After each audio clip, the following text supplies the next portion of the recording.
Est-ce un trait de caractère pour elle de ne pas garder contact avec ses proches? Bonjour, vous voulez en savoir plus sur moi? Je suis. Tu es tellement aimée et tu nous manques tellement. Elle est incroyable. Je suis tellement honteuse. Je suis tellement en colère. Je veux juste qu'elle arrête. Mettre ma main sur sa bouche. Je ne l'ai pas laissé dire un mot.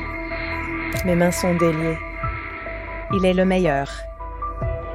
Fais-nous savoir que tu vas bien peu importe où tu es. Il aurait pu faire des choses vraiment incroyables s'il avait eu le temps de le faire.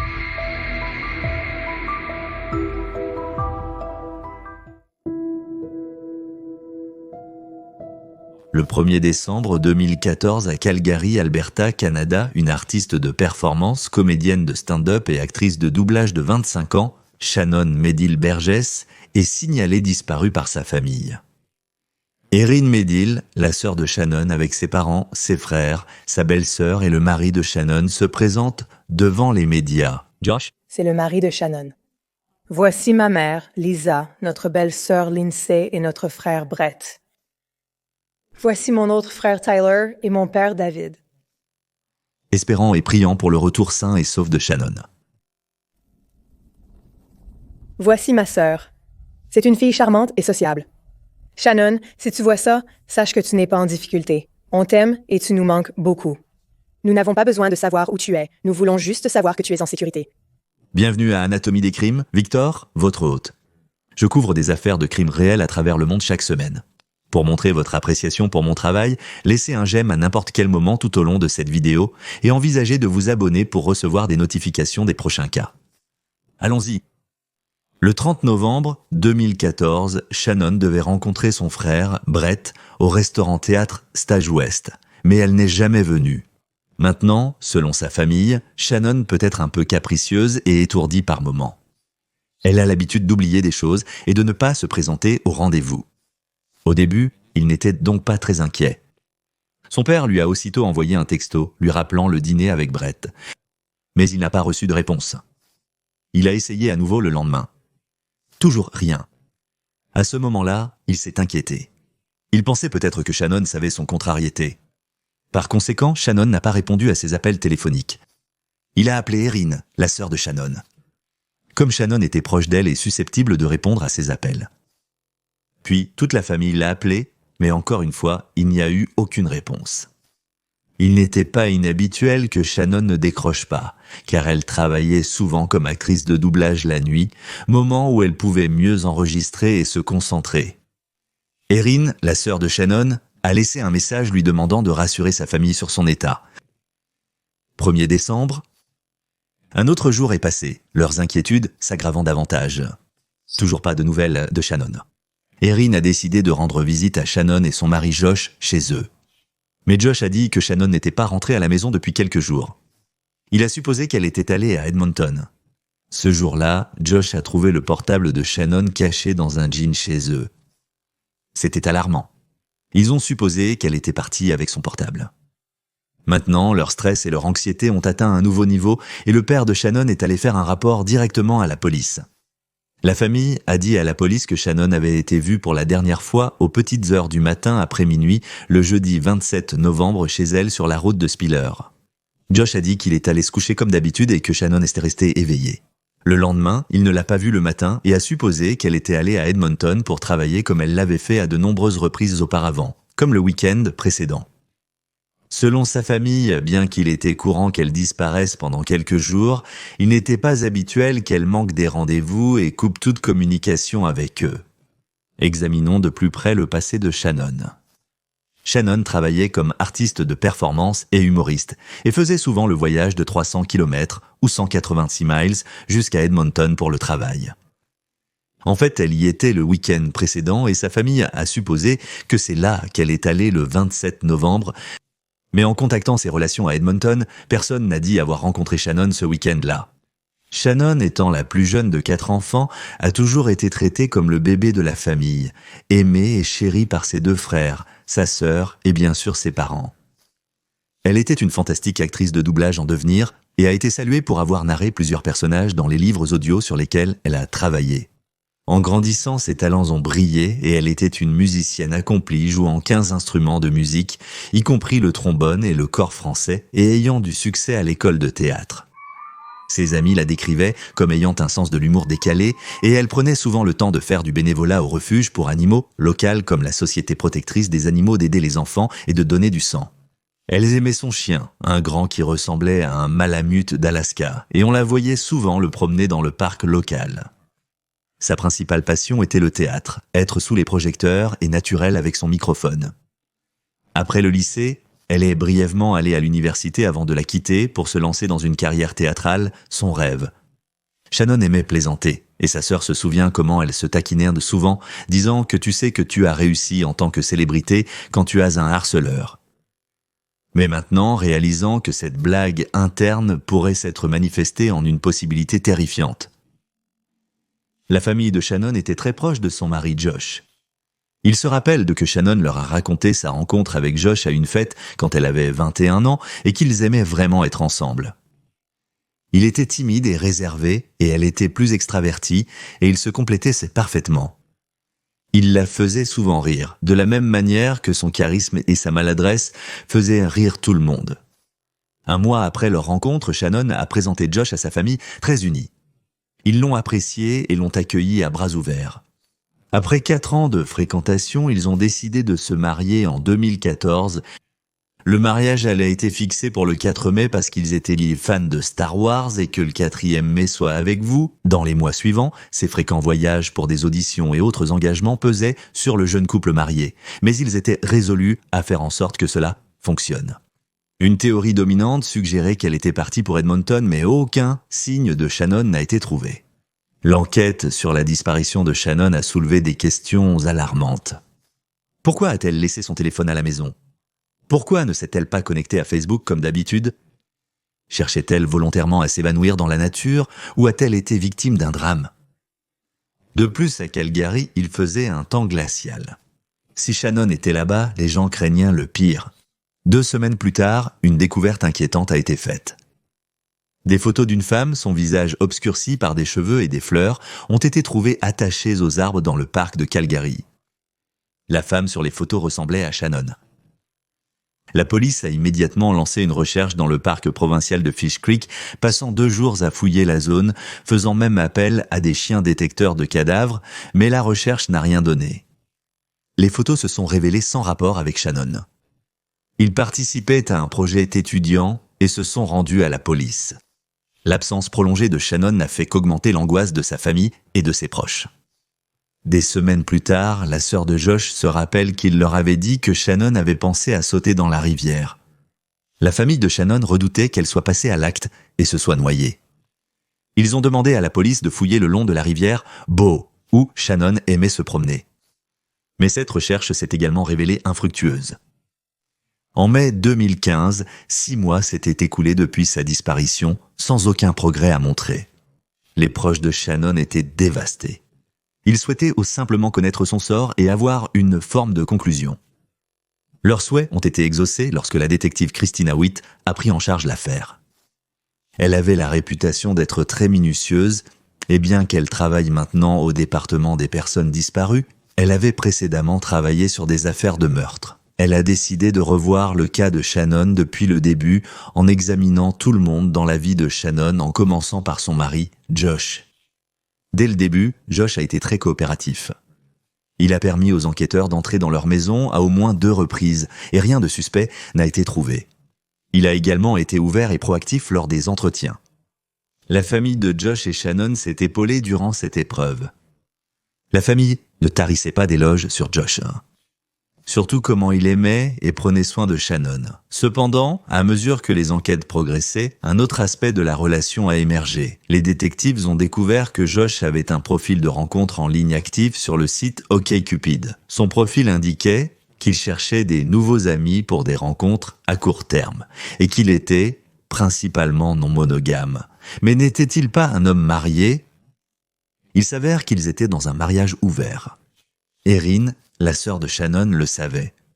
Elle a admis que Shannon et Josh étaient tous 2 d'accord pour un mariage ouvert. Josh voulait avoir une petite amie à côté et Shannon aimait avoir ses aventures. Cependant, bien qu'ils ne soient pas engagés l'un envers l'autre physiquement, ils étaient engagés émotionnellement. Malgré leur relation ouverte, ils étaient dévoués l'un à l'autre.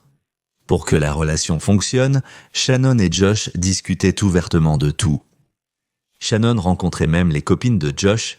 Avec ces nouvelles informations, le détective Witt se demandait maintenant, la jalousie a-t-elle joué un rôle dans sa disparition ? Le détective Witt a d'abord interrogé environ 7 personnes que Shannon connaissait, mais n'a rien trouvé d'anormal. Elle a découvert qu'un mois avant la disparition de Shannon, Josh et Shannon avaient décidé de mettre fin à leur arrangement de relations ouvertes. Ils ont convenu de rompre tous leurs liens avec leurs relations secondaires et de se concentrer l'un sur l'autre et sur leur mariage. Cependant, une semaine plus tard, Sharon a découvert que Josh voyait toujours secrètement sa petite amie. Elle l'a découvert dans les messages du téléphone de Josh. Josh était censé rompre avec sa petite amie en personne, mais au lieu de cela, quand il l'a rencontrée, il lui a dit qu'il quitterait sa femme pour elle. Shannon était furieuse. Josh a trahi sa confiance et elle en avait assez. Elle a décidé de déménager et de s'installer finalement à Edmonton. Pendant cette période de transition, Shannon et Josh vivaient sous le même toit, mais se voyaient rarement en raison de leurs horaires de travail opposés. La nuit où Shannon a disparu, Josh a dit qu'il lui avait brièvement parlé avant d'aller se coucher. Est-ce vraiment ce qui s'est passé ? L'examen médico-légal a révélé que l'empreinte numérique de Shannon s'est brusquement arrêtée le 27 novembre 2014. Car après minuit 30, il n'y a eu aucune autre transaction bancaire, email, texto ou toute autre activité sur ses comptes. Tout s'est arrêté, sauf pour une mystérieuse activité téléphonique 12 heures plus tard dans une ruelle près de chez elle. Les recherches dans la zone n'ont pas été concluantes. Le 8 juillet 2015, la police s'est rendue chez Josh avec un mandat de perquisition pour sa voiture et son téléphone portable. Il voulait aussi lui parler, mais il a refusé de sortir. Au cours des 10 premières minutes de leur conversation, Josh est devenu très émotif, a commencé à pleurer, puis a éclaté « J'ai tué ma femme ». La détective Witt a été surprise d'entendre cela, mais elle devait donner à Josh le temps de se calmer et d'ouvrir la porte. Ils ont discuté pendant 1h30 au téléphone devant chez lui. Quand Josh est finalement sorti, il ne portait que ses caleçons, était couvert de sang, il avait tenté de se couper la gorge avec un couteau. Josh a été transporté d'urgence à l'hôpital pour suturer une blessure superficielle. Après une évaluation psychologique, il a été amené pour être interrogé. Entre-temps, la police a obtenu un nouveau mandat pour perquisitionner en détail son domicile. Au début de l'interrogatoire, Josh semblait bouleversé et n'était pas disposé à dire grand-chose. En voyant une photo de Shannon, il a pleuré en disant qu'il l'aimait et qu'elle lui manquait. Je me manque vraiment. Tu la manques ? Oui. Ouais. Bonne chance pour cette image. Et dis-moi ce que tu lui dirais, si tu le pouvais.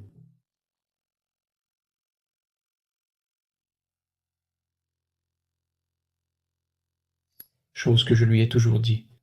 Ouais, c'était quoi ça ? Je l'aimais beaucoup. Cette fois, à sa maison, la police a utilisé des chiens cadavres et les chiens les ont menés à 2 pelles et à la cour avant. Les détectives ont trouvé les restes de Shannon dans la cour avant. Avait-elle été là tout le temps, laissée pourrir et se décomposer dans la même maison qu'ils avaient fouillée 2 fois auparavant ? Le lendemain, lors de l'interrogatoire, Josh a été confronté au fait que la police avait trouvé le corps. Cette fois, Josh n'a pas pu se retenir. Il a pleuré et raconté comment tout s'était passé. Selon Josh, il est rentré à la maison aux petites heures du matin du 27 novembre et a eu une dispute avec Shannon. Plus tard, une fois le calme revenu, il a proposé à Shannon de faire l'amour pour se réconcilier après leur dispute. Shannon a accepté. « Je viens ?» De lui demander si elle voulait faire l'amour pour se réconcilier après une dispute. Et j'étais heureux. Mais c'était assez dur. Et je lui ai dit que nous n'étions pas obligés de faire ça. Nous pourrions simplement faire l'amour. Et Josh a dit qu'il était surpris par la rudesse et la passion qui s'en dégageait. Il pensait que cela compensait la dispute précédente et que maintenant que leur frustration était exprimée, les choses iraient bien à nouveau entre eux. Mais non, c'était un malentendu. Shannon pensait que Josh voulait rompre, pas se réconcilier. Elle pensait que j'avais dit du sexe pour rompre.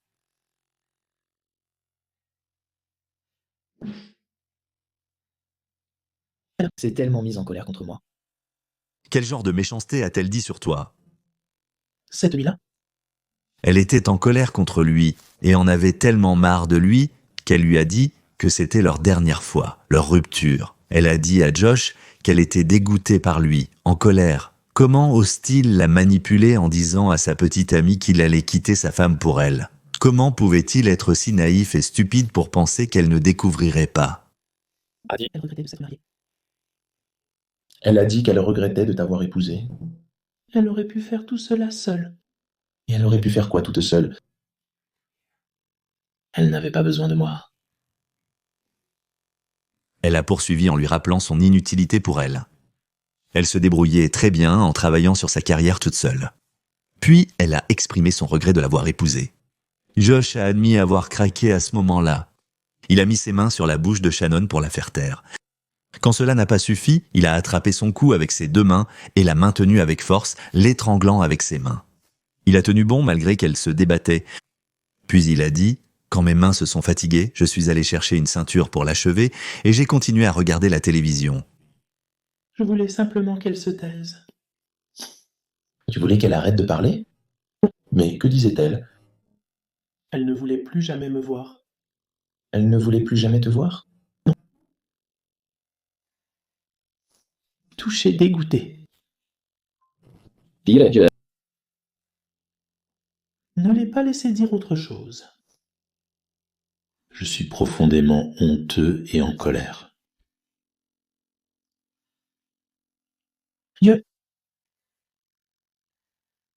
pose ma main sur sa bouche. Moi. Elle t'a mordu, elle a crié. Et elle a crié, je Voulais juste qu'elle se taise. Je ne voulais pas lui faire de mal. Je ne pouvais tout simplement plus écouter.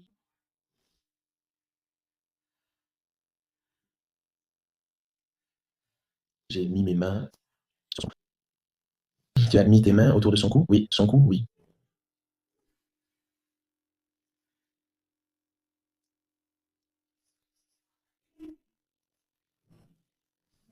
Ici. Je ne veux pas. Tu ne veux pas. Je lui donne mes mains. Et quand mes mains se sont fatiguées, j'ai utilisé une ceinture.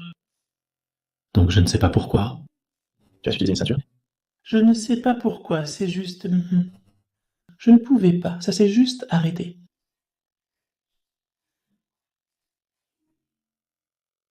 Je sais pourquoi. Je sais. Il pleure ici et admet qu'il aurait pu arrêter. Il aurait dû s'arrêter mais il était tellement en colère et elle ne cessait de parler. Josh a ensuite mis le corps de Shannon dans un bac en plastique recouvert de bouteilles en plastique. Son corps est resté sur la terrasse de la maison qu'il partageait tout l'hiver.